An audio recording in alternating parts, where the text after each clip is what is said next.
Good morning. Okay, today on this video, there's Valentine down below there. I'm going to continue with some resources I have on voodoo. Now, there's a kind of a story behind this. In a nearby town, about 15 miles away, there's this guy. It was a mentor of mine called Voodoo Bob. Now, he was a very curious guy, um, very interesting, a nice guy, whatever. Like I said, he actually became a mentor to me, but he called himself a voodoo high priest and high priestess, which he claimed was what practitioners that followed Marie Laveau called themselves. I had a lot of interesting discussions with him, and he had a high altar in his home that was one of the most powerful and sacred spiritual altars that I'd ever seen in my life. If you got even within 5 feet of that altar, you could feel the energy that radiated from that. It was a beautiful energy. Now, Voodoo Bob, he was actually he had a double PhD, but he was no longer. At one point, he was a professor at a Wisconsin university, but was no longer that. He was kind of a one of those persons that just kind of lived on the edge. And actually, this is one of the things that I learned about him is he actually lived what he believed. And he believed that Marie Laveau or life or whatever, if there was something that he needed, he would ask for it and it would be there. And he was really a self-direct. He was what kind of go one place, go another place, and be inner directed, if you will, that way. But he always claimed that Marie Laveau lived in his house and, well, was present, and he'd have conversations with her and everything. And I actually could sense her presence at various times. And he asked me at one point, well, before I say that, I'd go there and I'd have questions or whatever, and his personality was such that he would never give me a straight answer. But after listening to him ramble for about 20 minutes, I would always get the answer that I really needed. And it was a very strange phenomenon. But he asked me to actually do a picture of Marie Laveau for his altar. And so I agreed to do that, but I couldn't do one. I ended up doing two because there was a light side and a dark side to Marie Laveau. And even to this day, Marie Laveau, to me, is kind of a spirit guide and protector that I sense around me. And at one point I did have a high altar or whatever, but I don't anymore. But she's still around me, and I feel that. Voodoo Bob has since passed on. But I wanted to share this thing about Marie Laveau. And the story of Marie Laveau was she was a very powerful woman in New Orleans while it belonged to the French. And one of her friends and associates that was actually the priest of the church that she frequented was a person named Pierre Antoine. I hope I pronounced that right. And he also had an interesting story, and it is suggested that he was secretly involved in some type of masonry that dealt with smuggling and a lot of illegal activities as well. Anyways, they are both flamboyant figures out of New Orleans past. And at one point, Voodoo Bob, he had a relationship with one of the voodoo queens there in New Orleans and had a child, a boy with that woman, and was taught, learned from her. And that's how he came to become a voodoo practitioner. And he always maintained the only white voodoo practitioner in the state of Minnesota.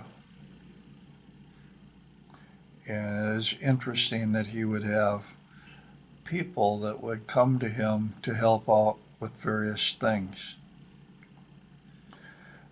Now, when I would go visit or whatever, I was struck by one of the things that, like I said, he became a mentor of me, as kind of a spiritual father figure. And one of the things that he spoke of, he was always telling me, you make things so complicated. Why do you carry all this stuff around in your head when you don't need to carry anything around in your head? It gets in the way.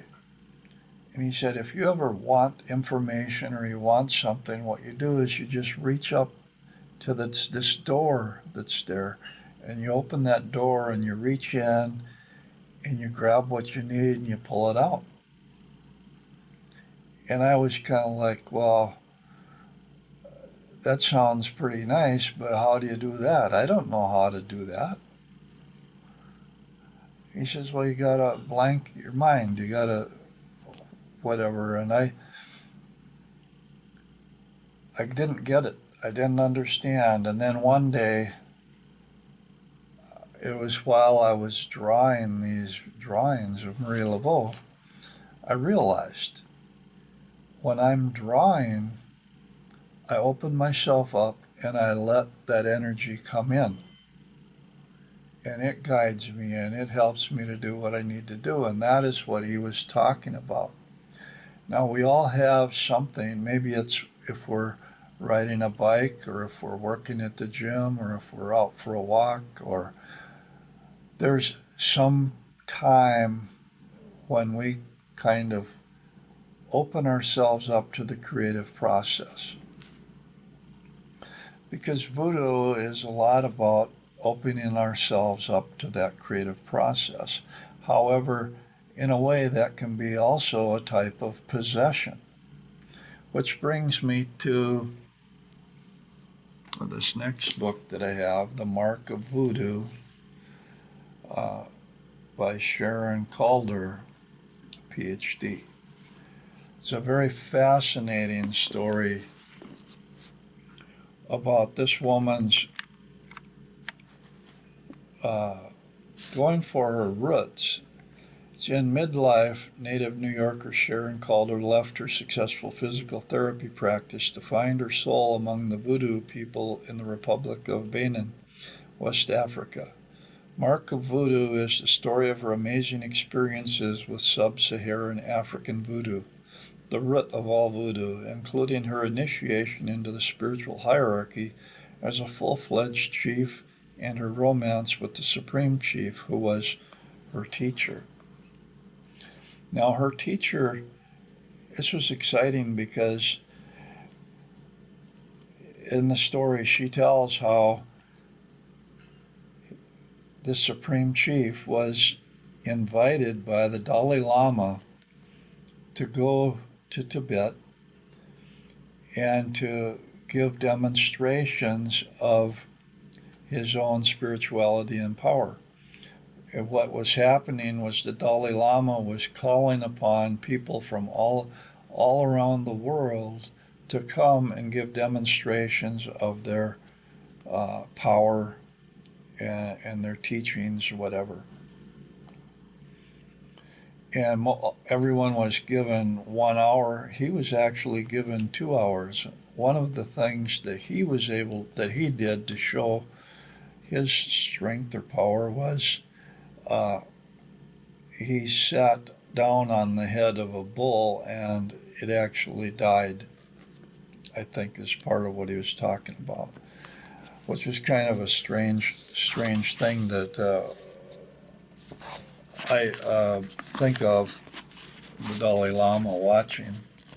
But anyway, here's something that I wanted to read that is really about possession, and it's about how strong possession is in the Voodoo faith, and possibly how much of a dangerous it is. Just as I started to relax a bit, I heard another commotion. The drummers were at it with renewed energy, and I spotted one of the sweet young women who had told me that she was from the north. The young woman was being manipulated from side to side by the foreign spirit that had entered her. She looked tortured, as if she were resisting the spirit's entry into her body. Then suddenly she seemed to give in. The chaotic movement stopped, and she began strutting around like a rooster in the barnyard. "Cock-a-doodle-doo," she screeched. Oh no, I thought. She gave up her beautiful human sweet face, or her beautiful human spirit, for one that manifested as a rooster. Remembering the sweet face that was, I now looked into a tortured one. What could possibly be the benefit of giving up your own human spirit for that of a rooster? There is no evolution here that I can understand. This has got to be detrimental to the human spirit. I felt as if someone had just kicked me in the solar plexus. That scene would remain with me forever and would serve to influence my future dealings with Voodoo and every other religious system, political or otherwise, that acts to separate one from his or her own spirit. I watched the young woman with the false smile tattooed on her face. She was finally spent and fell to the ground when the spirit was finished using her. I closed my eyes to get a moment's respite from what I had just witnessed. I reminded myself to talk to Degbo about the ritual of possession.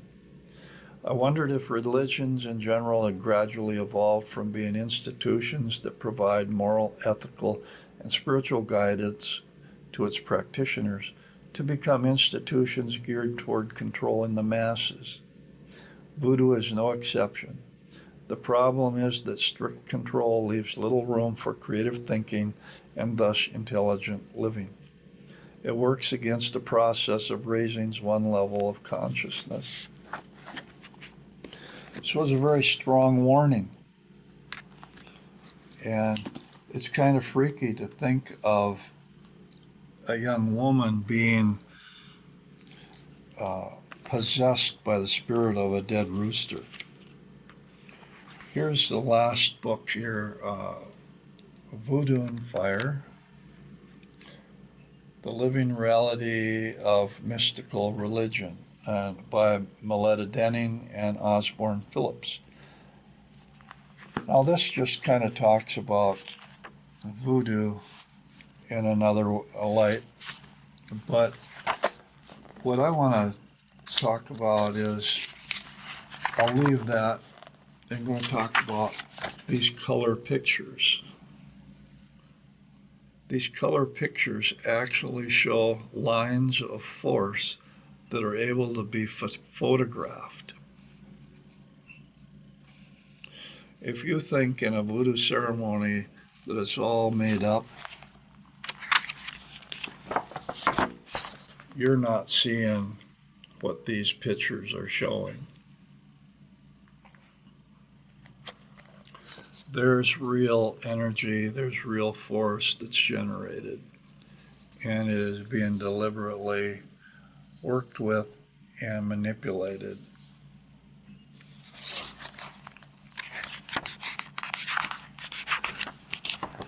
The whole point of this book, well, of these pictures, is to show that energy that actually is there and is able to be seen and photographed.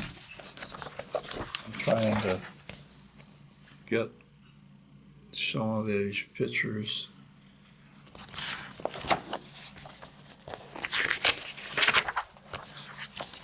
And when we think about it, that's the trouble with today's world. They say, oh, it's all in your head, it's all made up. It's supernatural, there's nothing to it.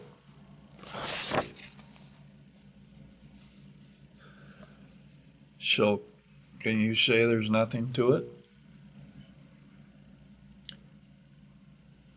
And when we talk about today's world and we talk about the dominant energy is now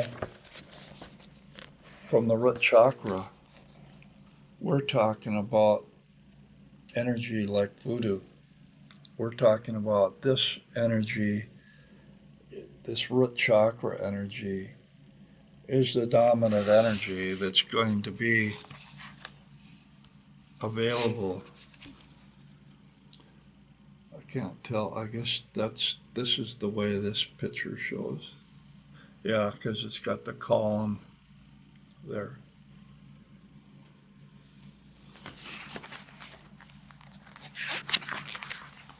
And that's it. That's all I have about the voodoo thing here, except that we're talking about real. This is real. And anyway, I'm just going to stop at that. Till next time.